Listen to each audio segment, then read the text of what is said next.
Welcome back to the Marvel Movie Minute, a daily podcast which we explore the films of the Marvel Cinematic Universe 1 minute at a time. In this, our fourth season, we're looking at Kenneth Branagh's 2011 film, Thor.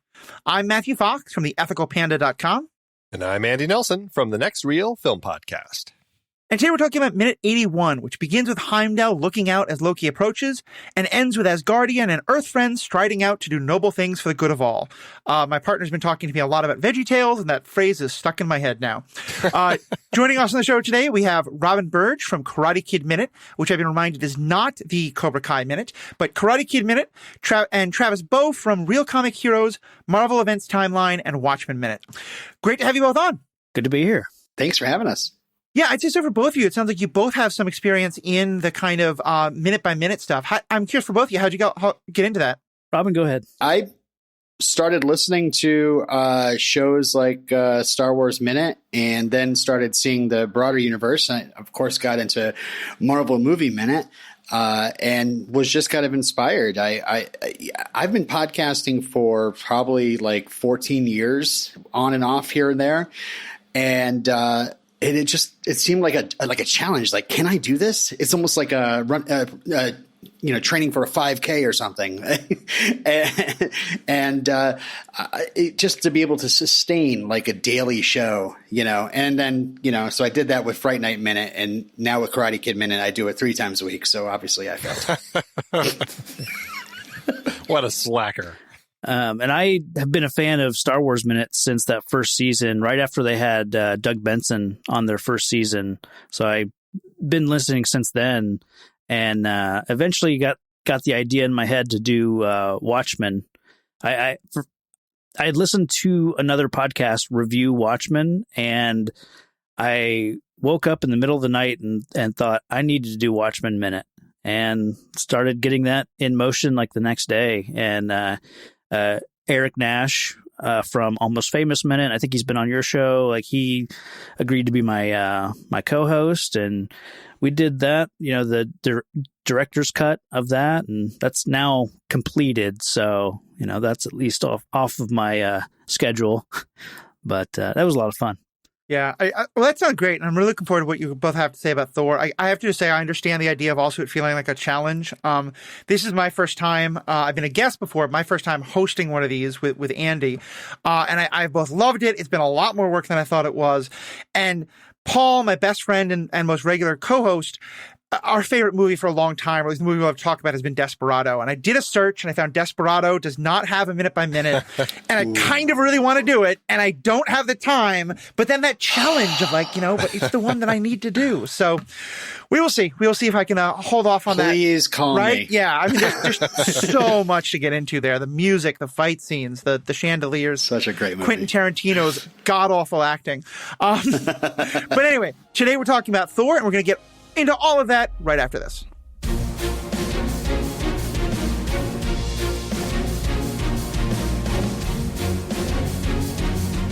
Lots of mayhem this week with the battle with the Destroyer. If you want to jump in on the conversation with us about all of the juicy stuff going on this week, we would love to have you. We have a growing group of Marvel fans in our Discord community. We'd love to have you be there as well. Just go to truestory.fm/Marvel Movie Minute and click on the Discord link. It's that easy.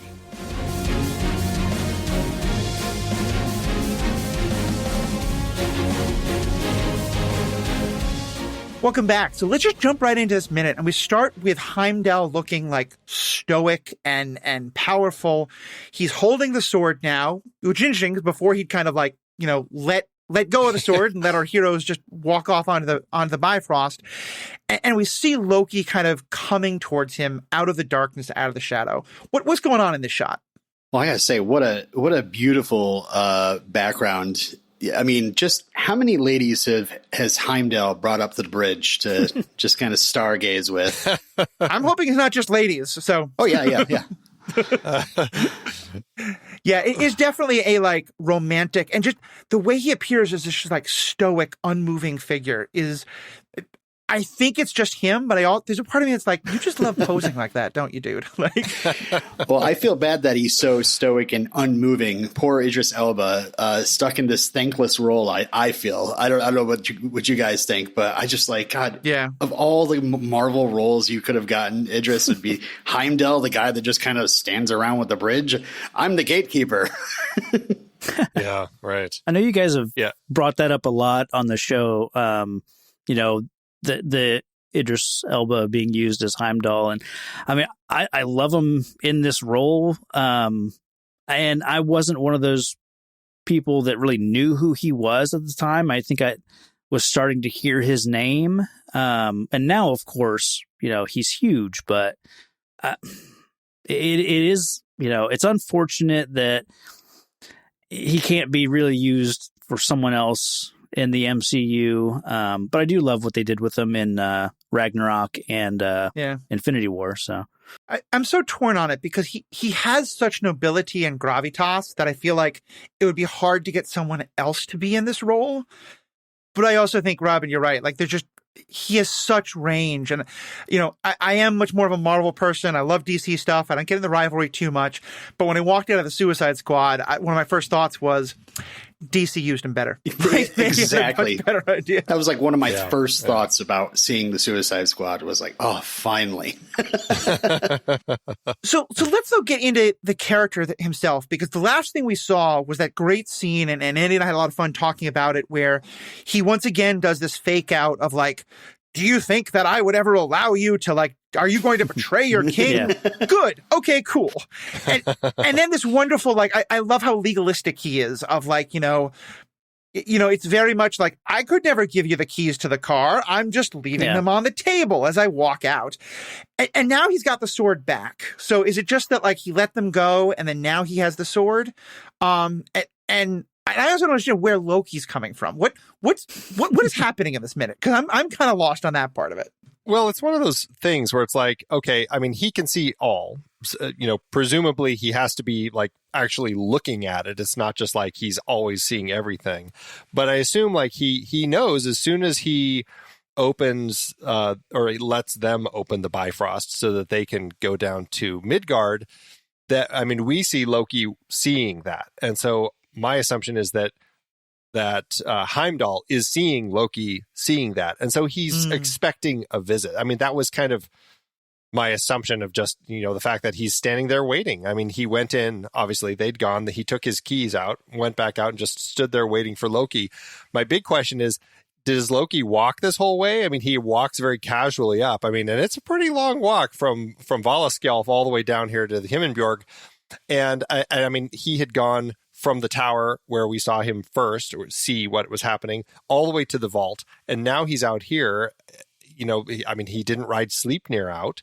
If he did, we don't see him riding him. But I just wonder, like, is he just like taking a casual stroll, or is he actually like teleporting himself at this point? I mean, we'll never know. But it's just funny because, or did he run? But then he sees that Heimdall's watching, and so he's like, oh, I got to walk casually and coolly because I'm king now. I can't be seen being in a panic. I don't know. These are the things that go through my mind as I see him approaching like that. Well, and again, like, we're going to go deep on the Google Maps of Asgard here, because I actually thought it was the other direction, because we've seen this whole like day transferring into night and the starry sky as you go along the Bifrost. He is standing in light and Loki is in darkness where it's more starry. So I thought it was that Loki's like coming back from the Bifrost towards the observatory. Did I miss that? Did I get that wrong? Yeah. I mean, he's coming from the palace. Like last time we saw him, he was in the vault with the destroyer. And I mean, the only reason that I'm making that assumption really is because Heimdall is standing at the door. And so it would really be on the other side that he'd be coming through. And it would be like that zipping through the Bifrost sort of trip that he'd be taking. Yeah. Are we not seeing one of those airport walking escalators perhaps on this bridge, just to kind of cut down on the travel time? That's fair. He's walking, but he's moving faster. A very long trip out here. Or maybe like he can cast a spell on himself, so therefore like the ground moves underneath him that quickly. Mm-hmm. Yeah. Well, we do see him teleporting himself eventually. Like he does do that with his magic. So I part of me just thinks that he just is zipping around, but again. I mean, I had first thought that what we're seeing was Loki coming back from dropping the Destroyer off on Earth. But then, of course, we're going to see the Destroyer come down to Earth later. So Yeah, I don't think Loki used the Bifrost to get the Destroyer there. right. So I don't think he'd be coming from the observatory. Yeah, that makes sense. And something you said a minute ago about, Heimdall being suspicious of Loki. And I think ever since that, initial discussion they had about, not being able to see what he was up to in Jotunheim, made me think of actually something from Watchmen where Dr. Manhattan can't see certain parts of the future because of the tachyon interference that Adrian caused. So there's like there's a blind spot if he looks in a certain, area. And for Heimdall here, I think he sees a void, or when he's looking at Loki's direction, there's something he doesn't see. And that obviously gives him concern, and that builds and builds. And with all the other, with what's going on with Thor and Odin, that gives, Heimdall even more concern. So, well, what kind of freedoms do Asgardians have from Heimdall's watchful eye? Do they have any privacy at all? Is Loki entitled to a little privacy? That's a good question. I feel like it's very uncomfortable with a character who can see all. Like, he can see a cricket fart on Niflheim or whatever was cut from the deleted scene. It's like, this is a character who can see far too much as far as I'm concerned. I am the god of mischief. Maybe you don't want to see some of the stuff I'm up to. Just saying. Yeah, or does he have to sign some sort of non-disclosure agreements? Like what's the gossip columnist in Heimdall can get really out of control. But of course, he's now put all the pieces together, and there's not even a question. It's just, tell me, Loki, how did you get the Jotuns into Asgard? And then Loki comes back saying, that you think the Bifrost is the only way in and out.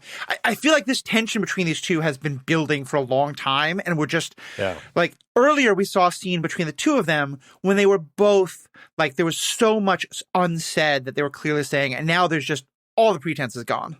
Well, this is he's the punk kid, and Heimdall has respect for Odin, and he's coming in, throwing his weight around, now that Odin's taken a nap. I'm assuming that he doesn't really trust, he doesn't trust Loki for sure, because he can't see what he's doing.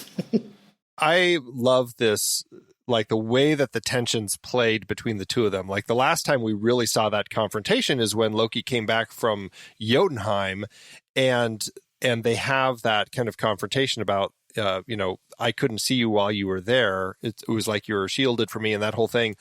And, but that's where Loki really kind of pushes back, I'm your king, you have to do what I tell you. And I feel like this is one of those RoboCop moments where, just what I was thinking. Yep.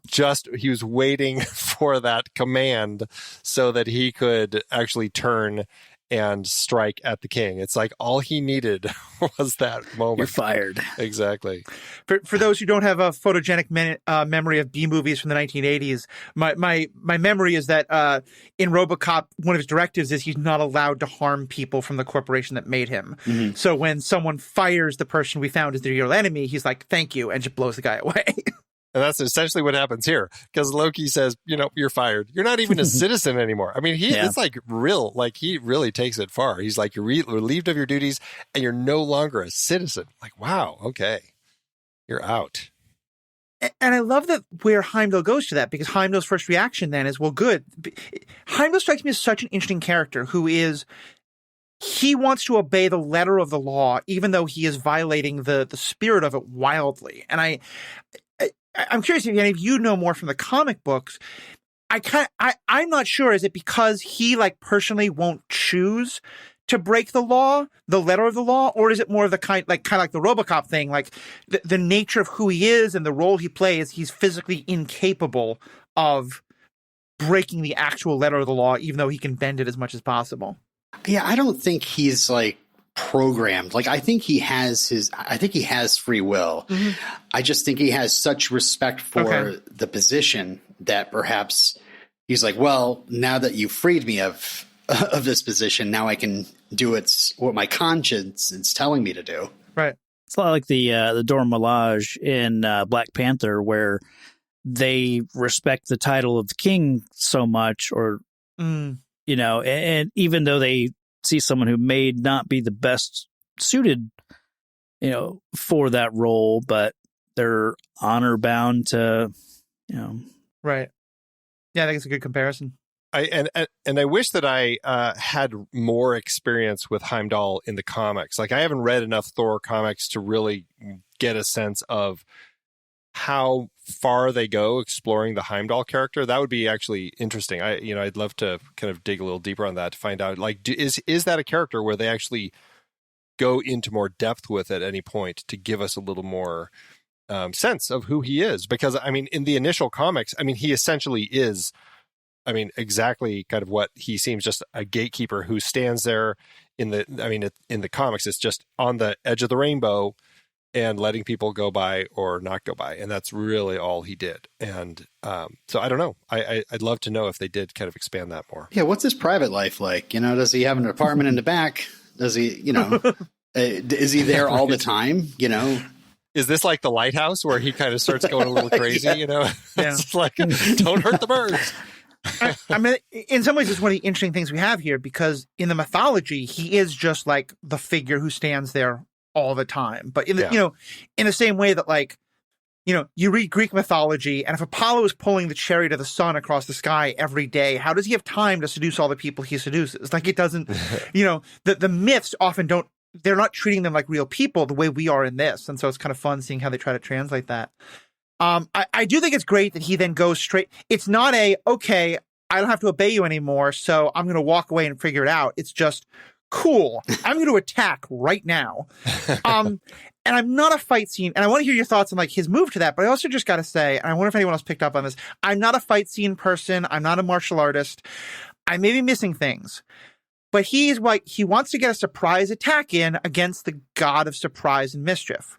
And so what he does is, he holds this very heavy sword, he kind of raises it up and pulls it around to the left over his head in this big, like, wind up, like, Loki has time to, like, make a phone call, make a sandwich, and then defend himself. Is this just, like, it's the heaviness of the sword, that's all he can do? Is he just not really a good fighter? Do they just go for a cool shot, even though it makes no sense for a surprise attack? What's happening in that moment?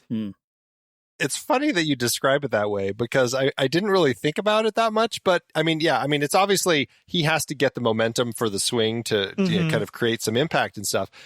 But it does make you wonder. I mean, Heimdall's job is to kind of defend, you know, really kind of who's coming in and not. But like this is the only time, perhaps. I mean, I guess he'll wield weapons by the time we get to Ragnarok.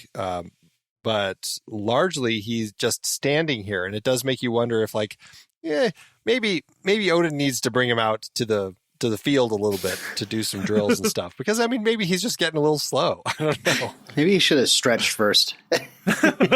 Right?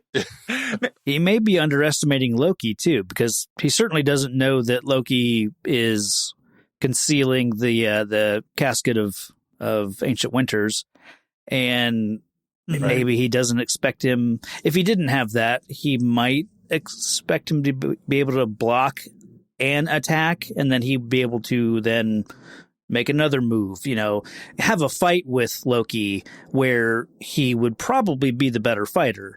Yeah, that's fair. Yeah. Well, I mean, clearly, I mean, he does get a swing in, you know, I mean, if Loki wasn't so fast with his magic, I think that there would have been a better chance of him actually hitting. I mean, his swing, I mean, what you see in his face, I mean, even if he is going a little slow and everything, I mean, he certainly has a lot of strength and fight in him, because, I mean, even as he's freezing, I mean, he gets the sword like within inches of Loki's neck. So, I mean, he still is pushing through it. Yeah. As ridiculous as I thought it looked, although it also looked awesome, when you do it minute by minute, you just find these things. To me, though, the one thing I liked about it was that it indicated that he is so driven by these. Like, one of his commands is obey the king. Another of his commands is defend Asgard. And now it's like, okay, I no longer have to obey this command. I now have to obey this other command at the first possible moment, you know? So there isn't a, like, cool, I don't have to obey you. Let me pick up my sword. Let me catch my breath. Let me maybe plan. It's just like, all right, directive 1's over. On to directive 2. Take action. No pause. Yeah. It's cool. Yeah. And again, this is, I have to think about poor Idris. It's like finally an action scene and done. And frozen. Yeah. You get to stand there for a long time. With a great eye. His eye looks great through the ice. Yeah, that was the other thing. I'd love to see more of a shock of Heimdall discovering that Loki he's a frost giant, right? Like that's I'm not sure why he's not as big as the other ones, but is he a runt? He's just a runt, yeah. Yeah. That's we've talked about that a lot. It's like, yeah, they say he's a runt. In What If, he should have been smaller than, in the comics, he was given up because he was small. Oh. So. Yeah. Right. Interesting. Yeah, but those contacts that Idris is wearing aren't doing much for his ability to kind of express more too in that giant helmet, So there's no indication of. I mean, I think that's why they do that close up on the eye to show some sort of shock, like or utter surprise that this just happened. Yeah. Yeah, and like it should be such a good shot because he's the watcher. He sees everything, and if you were, he acts wonderfully with his eyes. He also has gorgeous brown eyes, so it's like a crime on many levels here. And I feel like if the shot had been that his eye is watching and like moving, and that's the last thing that gets frozen, like that's so effective. Instead, we just get this utter nothing of like a golden contact lens that is looking through the ice. Like, yeah, maybe they should have saved his head for the last thing to be frozen so he could still be yelling or screaming or emoting. And and speaking of that, like, what do you guys think of the icing over effect? I kind of feel like it's one of those effects that has never really been done great. And even here, like, this is to me Batman and Robin level, like freezing over people. Like it's I don't know that you can really do much better. It's fine, but I don't know that it's great. And as a power, as an effect, like, I don't know. What do you guys think? Of the elemental effects that we're going to be talking about this week, we've got ice, we've got fire, we've got clouds and swirly smoke. This is probably my favorite.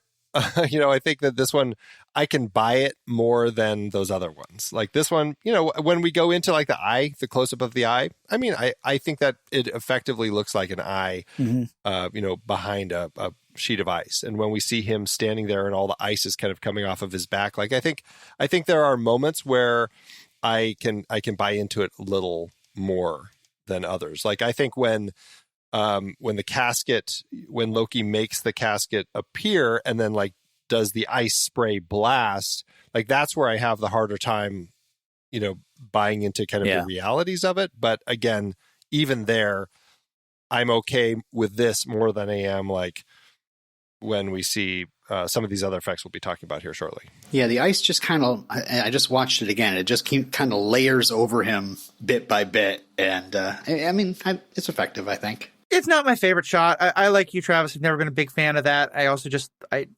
don't quite get the science of you can be frozen and then unfrozen and you're fine. You just need a warm bath. But even putting that aside, the one thing I did notice, especially because I've been going back and forth with the scenes after it, is I do think there's a great contrast that I think is very equivalent, very intentional, of the way that ice blast looks coming from the casket and the way the fire blast looks coming from the destroyer, and that those being the polar opposites of fire and ice. But yeah, it's not my favorite shot in the movie. That's for sure. Well, I certainly like the ice better than, in this particular case, Loki's turning blue. Like when he turns to look like the frost giant here as he's holding the casket, I don't find the transformation as effective as I did in the vault.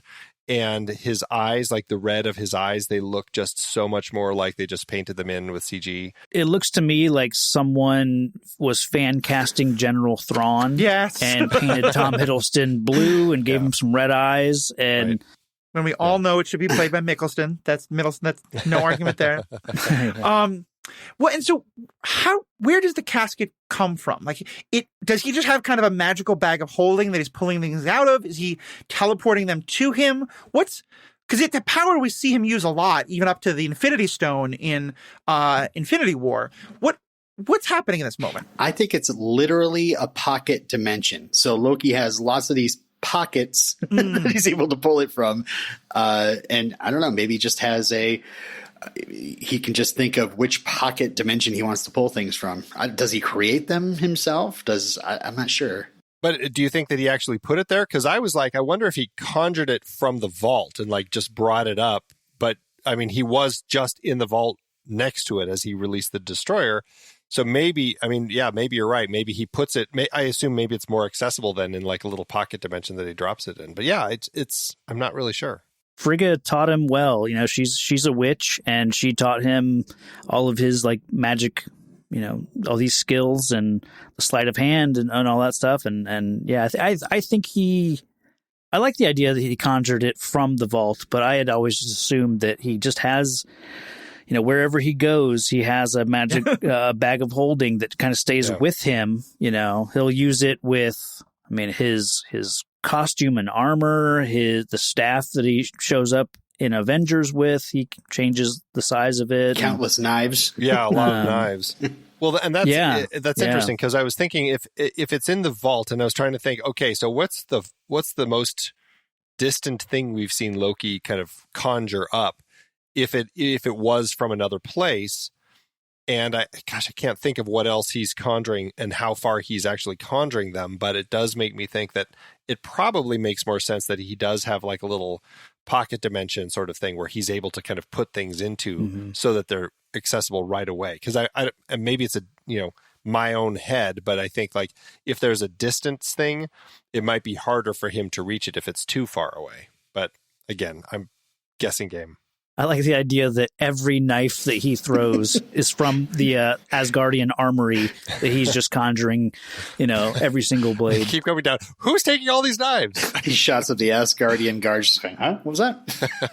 Yeah, and certainly I watched his hand motion and then checked that the motion he does with his hands is very similar to what he does in Infinity War when he summons the Infinity Stone to give to Thanos. Yeah. So, yeah, at least they're being consistent with that. Anything more we want to say about that before we get to, we have a lot to say there, but we have a little bit going on in New Mexico as well. I just had one last thing to say, and it's the same thing that Odin did when Odin was up on top of the dais inside Heimdall's observatory. But like, it must be a thing with Gungnir where these kings just stab it into the ground wherever they feel like, because Odin, you know, he stuck his staff in the top there and just walked away from it, but it was standing upright. And here, as Odin or as Loki, he lets go of it so that he can conjure up the casket. And again, the staff just stands there. So either Gungnir has some sort of enchantment where, you know, when the king releases it, it will stay upright, which, I mean, who knows? It could. Or they're stabbing holes everywhere they go, which, knowing the Asgardian royalty, I also don't put it past them. These people do not fix their divots when they play golf, you know? Like, they're just, it's all over the place. No. I was also noticing here in this minute, like, just looking at the Bifrost for more than I really ever have, and noticing how, like, there's a design aspect to it that I'm not sure I love, but I don't necessarily hate, and it's that it looks like this thick plastic, butcher block kind of, you know, where it's not one solid piece. It's made up of many, you know, pieces, but then underneath that you have all this flowing energy that obviously that's where you get the rainbow, the full spectrum of color coming from. But a certain aspect of that reminds me of like the clear electronic fad that was like big in the late 90s and early 2000s, where everything, you know, your Walkmans were all like clear with all the electronics underneath, and it's a little aspect of the Bifrost that I thought of in that way this time, and now I don't know. Yeah, I I don't know. I'm a fan of it. I love the look of it. I thought they came up with a really interesting way to kind of depict the rainbow bridge. So we didn't have to have just a magical rainbow that they're all standing on. I was like, it's actually kind of clever, and I love that lighting design inside. It is like and like at that same era, I feel like there were dance clubs that did the same thing where they had like that plexiglass dance floors with all the lights underneath were dancing or flashing around as you were dancing on it. So it was the same thing. It was like the style that was in for a while. It's kind of funny. Yeah. So let's cut back to New Mexico, and we have Coulson kneeling by the circle that we saw and we talked about last week was left by the Sif and the Warriors 3 arriving. And as I'm watching this, I realized something. Did S.H.I.E.L.D. ever find the circle where Thor arrived that started everything that with Jane and Eric finding that? Because I'm starting to think that they may never have found that. Is that your all understanding? Yeah. It may have blown away by the time because they would have been concentrating on Mjolnir.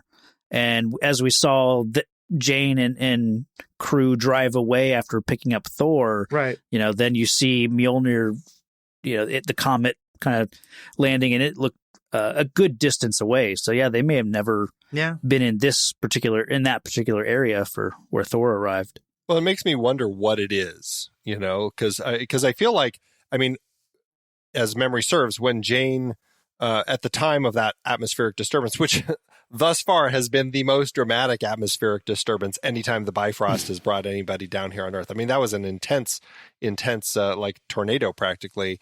But they were like quick before it gets blown away.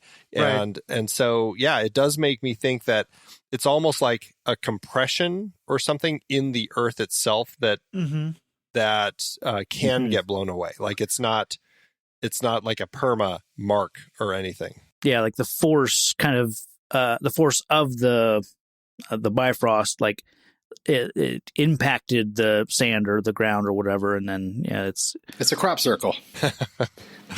Yeah, maybe they were all Bifrost landings. Maybe that's what it was.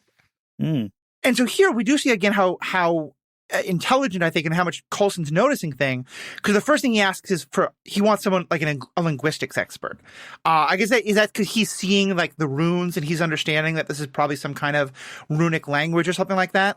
I think so. It looks like symbols. Looks like I'm curious. Did S.H.I.E.L.D. bring a linguistics person? Are they in New Mexico? Are they at the Mjolnir crater waiting? Are they on a helicarrier 300 miles away? Like, what does that entail when he says, get someone from linguistics down here? Yeah, that's an interesting question, because it does make you wonder, like, are there a bunch of them? Like, do they have linguistic experts? Like, as always, somebody who goes out on the team, there's always going to be a linguistics expert who's one of them. Or is it like one specific person who they have to now fly in? But that's a good question. Yeah. And just looking at the impression here, it looks like a fun maze to solve, but I'm not. That was my question. I was like, what is the linguistics person going to get from this? It looks like a fingerprint. That's fair. That's funny, because when he says linguistics expert, I'm like, well, I don't see it as so much like this. These are a language. It's not like the Aztec calendar where you can kind of read around the edges or anything. Yeah. But that's an interesting thing. Like, what is it about it that makes him think linguistics? Maybe he means more like a symbologist. Like maybe they're symbols, or I don't know. Yeah, runic linguistic. I think runes is considered something a linguist would study, but it's a little different. Well, yeah, because it has kind of like that Celtic pattern feel to it. Yeah. And certainly to me, what it also kind of emphasizes is I don't think that he has a specific, like, this will teach us this thing. It's that the kind of scientific aspect of S.H.I.E.L.D. at least is you follow every possible lead as far as you can. There's never this may not lead somewhere, so let's not bother. Yeah, right. And so we get a kind of fun shot where we see that there's the two techs all in white. Everyone else is basically a man in black. All the cars are black. I mean, it's very like secret government agent tropes.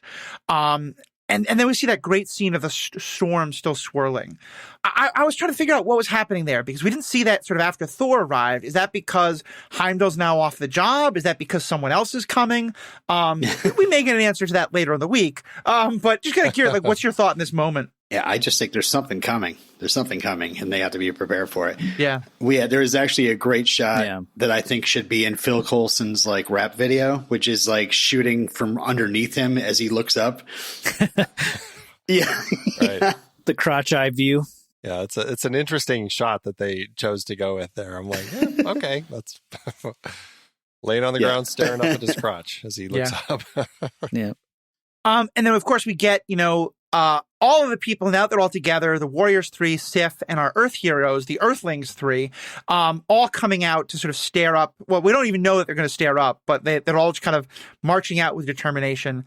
And then our minute ends. So a lot there to talk about next time. But before we kind of wrap up, any last comments or questions any of you all wanted to ask about this minute? There just a couple last things. Just to the point we were just talking about as far as effects, the swirling cloud effect here, this is one of those things that I feel is a lot worse looking than the ice. Like as we watch this thing swirling around, I'm like, yeah, 2010, 2011 effects. It's like, okay, I'll buy it, I guess. But it's not my favorite. Just the only comment really from this minute that I have, it's just a comment that they really just dropped the whole Loki as a frost giant aspect of the character after this. They never really took that anywhere.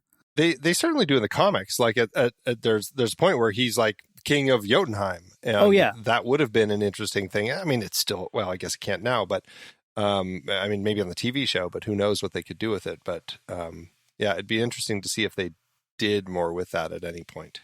Yeah. I remember when I watched the Loki TV show, that was something I was thinking about, was that as he's going through all of this incredible, like, who am I? What am I? Self-exploration, he's keeping his spell up. The idea of shifting back into his natural form, so to speak, Frost Giant is just never explored, which is disappointing. But, we're going to get season 2, so who knows? All right, well, I think that's a good place to wrap up. So for Travis and Robin, both of you, fans who are hearing you for the first time, want to know more about where they can find you, what's the first thing they should check out? Travis, for you. Check out Real Comic Heroes. It's my longer running podcast where we review comic book movies in release order. Definitely worth checking out. And for yourself, Robin? Yeah, I'm one of the hosts of Karate Kid Minute, so that's the most current podcast that I'm on, in which I talk about the Karate Kid franchise, depending on the movie, how many minutes at a time. The first movie, we talked 1 minute at a time. Second movie, 2 minutes at a time. And so on. But yeah, and you get your Cobra Kai there too. So okay, there you go. Definitely worth checking out. Well, thank you both for being on. And as always, thank you so much for everything you do to make this show happen, and to all of our listeners. You're why we do this. Let us know what you think. And for listening and checking this out, thank you so much. Have a great day. Until next time, true believers.